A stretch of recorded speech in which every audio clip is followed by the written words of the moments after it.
9, 8, 7, 6, 5, 4, 3, 2, are you ready?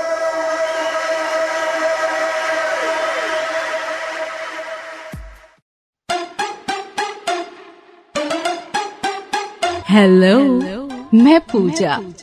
पहचाना? इस नाम से उसे कोई नहीं जानता। वो बुलाने जो सब बुलाते हैं।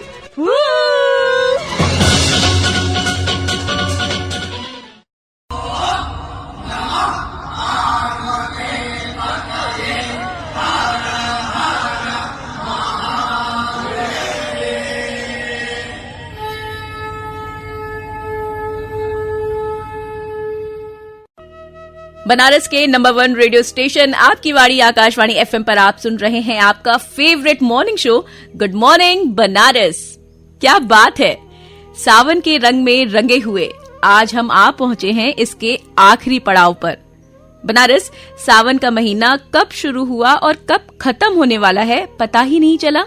आज है सावन का आखिरी सोमवार और इसीलिए आज का दिन है बेहद खास, क्योंकि ये मौका है शिव जी का आशीर्वाद लेने का और आने वाले दिनों के लिए शुभ शुरुआत करने का। बनारस सावन के पूरे महीने वाराणसी में शिव भक्तों ने भक्ति और श्रद्धा से बाबा को पूरे टाइम परेशान किया है। मतलब इतना ज्यादा बाबा व्यस्त थे ना ये पूरे महीने कि क्या ही कहना। पूरे दिन की मुरादें सुनते सुनते जब रात में शयन को जाते हैं बाबा, तो पीछे से लगी लंबी कतारें भक्तों की सुबह उन्हें ये कहकर उठाती हैं कि उठा उठा हो भोले, पार्वती के सूते द का देखियन गौरा, तो के देखियन की बाल बच्चा के देखियन की अन्नपूर्णा बन के काशी के खिलैयन। उठ जा भोले, जाग जा गुरु, जाग जा। और बस इतना सुनते ही हमारे महादेव तो हैं ही भोले भंडारी।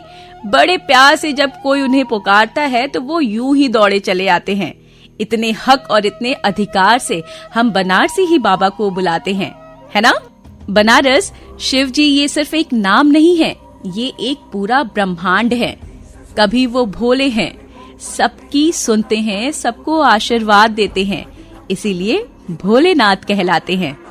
कभी वो महाकाल हैं, समय से परे, सारे संसार को अपने अंदर समेटे हुए। कभी वो नीलकंठ हैं, जिन्होंने विष पीकर दुनिया को बचाया। और बनारस कभी वो नटराज हैं, सृष्टि की रचना और विनाश का नित्य करते हुए। उनके हर रूप में एक गहरा संदेश छुपा है। उनके माथे पर चंद्रमा शांति और शीतलता का प्रतीक है। उनके गले में नाग संयम और ज्ञान का प्रतीक है और उनके हाथ में त्रिशूल सृष्टि, स्थिति और संहार का प्रतीक है। बनारस, क्या आपने कभी सोचा है कि शिव जी को हम कितने रूपों में अपने जीवन में देखते हैं? जब हम मुश्किल में होते हैं तो हम ओम नमः शिवाय जाप करते हैं। जब हमें शांति चाहिए होती है तो उनके ध्यान में खो जाते हैं। और जब हमें लगता है कि कोई रास्ता नहीं है तो हम उनकी शक्ति पर विश्वास करते हैं। ऐसा ही करते हैं ना हम सब? जी हाँ, बनारस हमने शिव जी की अद्भुत कहानियां सुनी, जैसे गंगा का उनकी जटाओं में समाना या उनका अर्धनारीश्वर रूप जो स्त्री और पुरुष के समान होने का संदेश देता है। ये सब हमें जीवन के महत्व को समझाते हैं। दोस्तों, चाहे सावन का महीना हो या शिवरात्रि का त्योहार हो या कोई भी दिन, शिव जी की भक्ति में डूबना एक अलग ही अनुभव देता है। उनकी पूजा के लिए बहुत कुछ नहीं चाहिए होता, बस श्रद्धा और सच्चा मन, साथ ही एक लोटा जल और कुछ बेलपत्र ही उनको प्रसन्न करने के लिए काफी है। भोले भंडारी जो ठहरे। शिव जी हमें सिखाते हैं कि जीवन में संतुलन जरूरी है, प्रेम और त्याग का, शांति और शक्ति का, सृष्टि और विनाश का। और जब हम शिव जी के बनाए इस संतुलन को समझ लेते हैं ना, तो जिंदगी की आधी से ज्यादा परेशानियां, आधी से ज्यादा समस्याएं लगती ही नहीं, है ना। बनारस सावन के अंतिम सोमवार को यानी आज काशी पुराधिपति का रुद्राक्ष झांकी श्रृंगार किया जाएगा। श्री काशी विश्वनाथ धाम में सावन के सोमवार पर क्या खास तैयारियां हैं और भक्तों के लिए क्या सुविधाएं हैं, इसकी जानकारी देने के लिए हमारे साथ जुड़ रहे हैं श्री काशी विश्वनाथ मंदिर के मुख्य कार्यकारी अधिकारी श्री विश्वभूषण मिश्र। आइए सुनते हैं।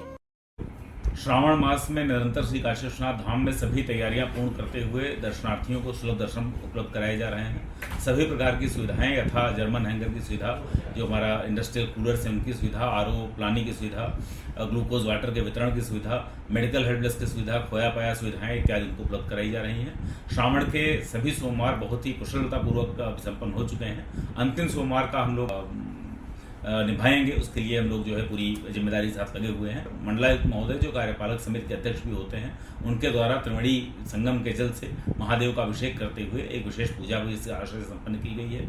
महादेव से भी वरदान मांगा गया है कि पूरा जो हमारा पवित्र माह है, हमारा उत्सव माह है, वह बहुत ही श्रद्धापूर्वक एवं बहुत ही उल्लासपूर्वक समाप्त हो। सभी श्रद्धालुओं को श्रावण मास की बहुत बहुत शुभकामनाएं।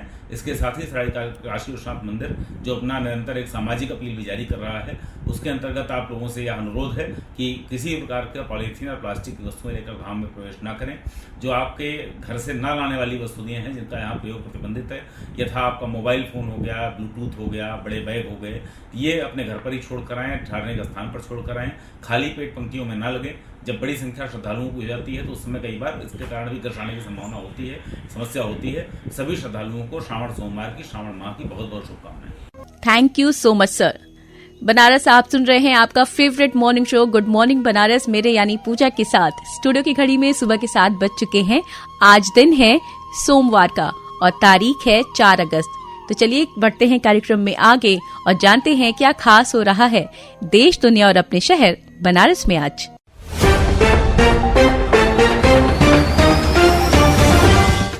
बनारस सावन के चौथे सोमवार यानी आज के लिए रविवार देर शाम से ही बाबा के दरबार में भक्त कतारबद्ध हो गए हैं और सावन के अंतिम सोमवार के दिन उमड़ने वाली भीड़ को देखते हुए मंदिर प्रशासन ने बैरिकेडिंग से लेकर खोया पाया केंद्र को एक्टिव कर दिया है।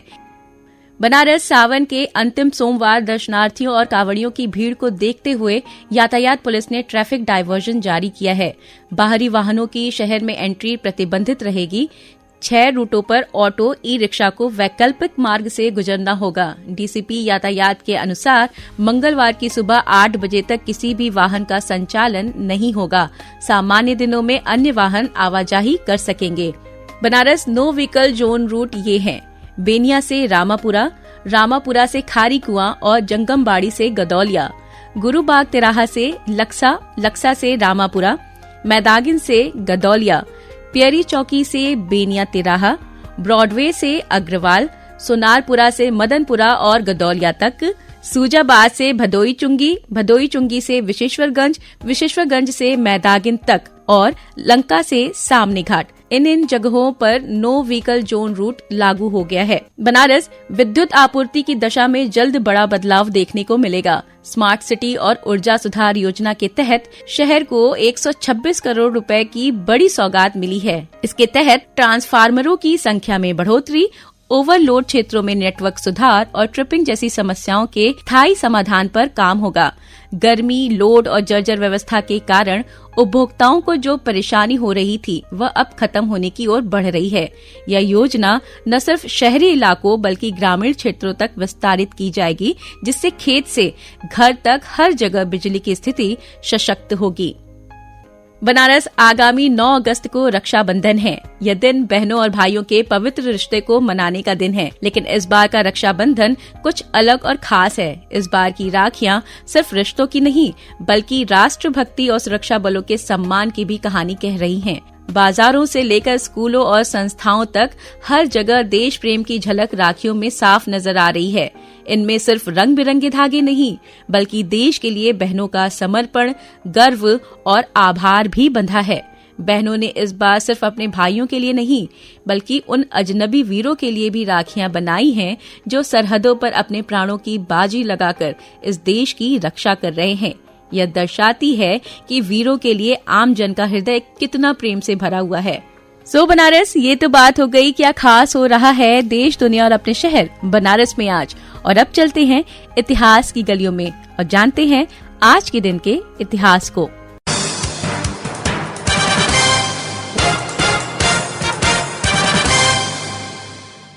1956 में आज ही के दिन भारत ने अपना पहला परमाणु अनुसंधान रिएक्टर अप्सरा शुरू किया था।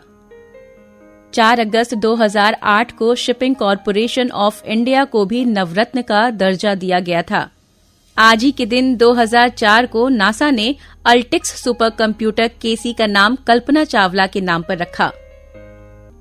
भारत में दुनिया का सबसे लंबा नागार्जुन सागर बांध 4 अगस्त यानी आज ही के दिन 1967 को बनाया गया।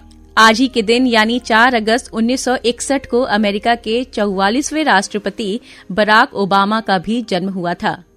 आज ही के दिन प्रसिद्ध भारतीय वकील और समाजसेवी फिरोज शाह मेरवान जी मेहता का जन्म 4 अगस्त 1845 को हुआ था। आज ही के दिन 1924 में लेखक इंदु प्रकाश पांडे का जन्म हुआ था।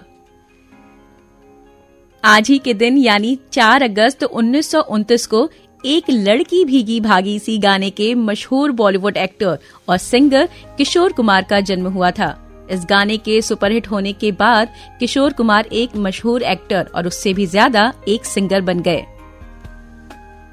आज ही के दिन भारत के प्रसिद्ध इतिहासकार और विद्वान काशी प्रसाद जायसवाल का निधन 1937 को हुआ था। सो बनारस, ये तो बात हो गई इतिहास की, और अब जानते हैं आज के एक खास दिन के बारे में। बनारस स्तनपान के प्रति जन जागरूकता लाने के मकसद से अगस्त माह के प्रथम सप्ताह को पूरे विश्व में स्तनपान सप्ताह के रूप में मनाया जाता है। स्तनपान सप्ताह के दौरान माँ के दूध के महत्व की जानकारी दी जाती है। नवजात शिशुओं के लिए माँ का दूध अमृत के समान है और माँ का दूध शिशुओं को कुपोषण व अतिसार जैसी बीमारियों से बचाता है। स्तनपान को बढ़ावा देकर शिशु मृत्यु दर में कमी लाई जा सकती है। शिशुओं को जन्म से 6 माह तक केवल माँ का दूध पिलाने के लिए महिलाओं को इस सप्ताह के दौरान विशेष रूप से प्रोत्साहित किया जाता है। सो बनारस, आज की बात हो गई, कल की बात हो गई और आज के खास दिन की भी बात हो गई। और अब आइए बात करते हैं, जैसा कि हम सब जानते हैं कि बनारस में गंगा का जल स्तर खतरे के निशान को पार कर चुका है। काशी के सभी 84 पक्के घाट पूरी तरह से पानी में डूब चुके हैं। गंगा और वरुणा नदी का पानी अब शहर की गलियों और सड़कों तक पहुंच गया है। जिला प्रशासन लगातार स्थिति पर नजर बनाए हुए है और राहत तथा बचाव कार्यों में जुटी है। प्रभावित लोगों को सुरक्षित स्थानों पर पहुंचाने के लिए नावों और मोटर बोट्स की व्यवस्था भी की गई है। राहत शिविर भी स्थापित किए गए हैं, जहां बाढ़ पीड़ितों को आश्रय, भोजन, पानी और प्राथमिक चिकित्सा दी जा रही है। बनारस ये हमारा देश है, हमारा शहर है, हमारे लोग हैं। इस मुश्किल घड़ी में एक दूसरे का साथ देना ही इंसानियत है। एक छोटे से योगदान से भी किसी की जान बच सकती है, किसी को सहारा मिल सकता है। इसीलिए अपने सामर्थ्य के अनुसार अपने बाढ़ पीड़ित भाई बहनों की मदद करिए। इस समय उनकी एक छोटी सी मुस्कान, उनकी आंखों में एक उम्मीद की किरण हमारी सबसे बड़ी जीत होगी। बनारस, हमारे पास बाढ़ संबंधित एक विशेष सूचना है। आइए सुन लेते हैं इस सूचना को भी। श्रोताओ, आपके लिए बाढ़ राहत और बचाव के संबंध में महत्वपूर्ण सूचना। अगर आप बाढ़ प्रभावित क्षेत्र में हैं तो सतर्क और जागरूक रहें। विश्वसनीय स्रोतों से प्राप्त सूचनाओं पर ध्यान दें और उनका पालन करें। बाढ़ का अंदेशा होते ही बिजली का मेन स्विच, पानी और गैस की लाइनें बंद कर दें। घर की कीमती वस्तुएं और कागजात अपने पास रखें या ऊपरी मंजिल पर ले जाएं। घर में प्लास्टिक की बोतलों में पानी भर कर रखें। घर के टब, सिंक, बाल्टी ये सभी ब्लीच से साफ करें और फिर पानी से धोएं। फिर उसमें पीने का पानी भर लें। खुले या लॉन या बगीचे के सामान घर में ले आएं या कस के किसी पेड़ या इमारत से बांध कर रखें। अपने पड़ोसियों के साथ मिलकर घर की बाहरी दीवारों के चारों ओर बालू की बोरियां लगाएं। संबंधित विभागों के अधिकारियों की सूचना के लिए रेडियो सुनते रहें। बाढ़ के दौरान बहते पानी में पैदल न चलें। 6 इंच यानी आधा फुट पानी में भी आप गिरकर बह सकते हैं। पानी में डूबे रास्ते में गाड़ी न चलाएं, कोई दूसरा रास्ता ढूंढें। 1 फुट पानी में आप गाड़ी पर नियंत्रण खो सकते हैं। बाढ़ के पानी में अगर आपकी गाड़ी रुक जाए तो तुरंत गाड़ी छोड़कर ऊंचे इलाके की ओर जाएं। गिरे हुए बिजली के तार से बहुत सावधान रहें। अगर ये पानी में गिर जाएं तो उससे दूर सूखी जगह जाएं और बिजली विभाग को तुरंत सूचित करें। आसपास के वृद्धों, बच्चों और दिव्यांगों की मदद करें। यदि आप बाढ़ में फंस जाएं और घर के बाहर हों तो ऊंचे इलाकों की तरफ जाने की कोशिश करें। अगर आप घर में हैं तो ऊपरी मंजिल और छत की ओर जाएं। साथ में आपातकालीन स्थितियों के लिए कुछ सामान अपने पास थैली में रखें। सूखे कपड़े भी रखें। राहत सहायता का इंतजार करें। तैर कर भागने की कोशिश न करें। किसी भी आपात स्थिति में सहायता के लिए एनडीआरएफ के वाराणसी कंट्रोल रूम से संपर्क करें। मोबाइल नंबर है 800-493-1410 यानी 800-493-1410। बाढ़ राहत के नोडल अधिकारी का नंबर है 94-544-17-650 यानी 94-544-17650। सूचना समाप्त हुई। दोस्तों, न बोलना बड़ी बात है और न चुप रहना बड़ी बात है, लेकिन कब बोलना है और कब चुप रहना है इसका विवेक रखना बड़ी बात जरूर है, क्योंकि शब्द से ही खुशी मिलती है और शब्द से ही गम। शब्द ही पीड़ा है और शब्द ही मरहम। इस मंत्र के साथ अब समय हो गया है आप सबसे विदा लेने का। लेकिन याद रखिएगा जो मैं हमेशा कहती हूँ कि खुद से प्यार करना, खुद की देखभाल करना बेहद जरूरी है, क्योंकि जब हम खुश होंगे ना तभी हम दूसरों में खुशियाँ बांट पाएंगे। अपने आसपास दूसरों को खुश रखिए, उनकी मदद करिए। तो चलिए दीजिए मुझे अनुमति। Do very very very take care of yourself and have a nice day. Happy Monday Banaras. Good morning.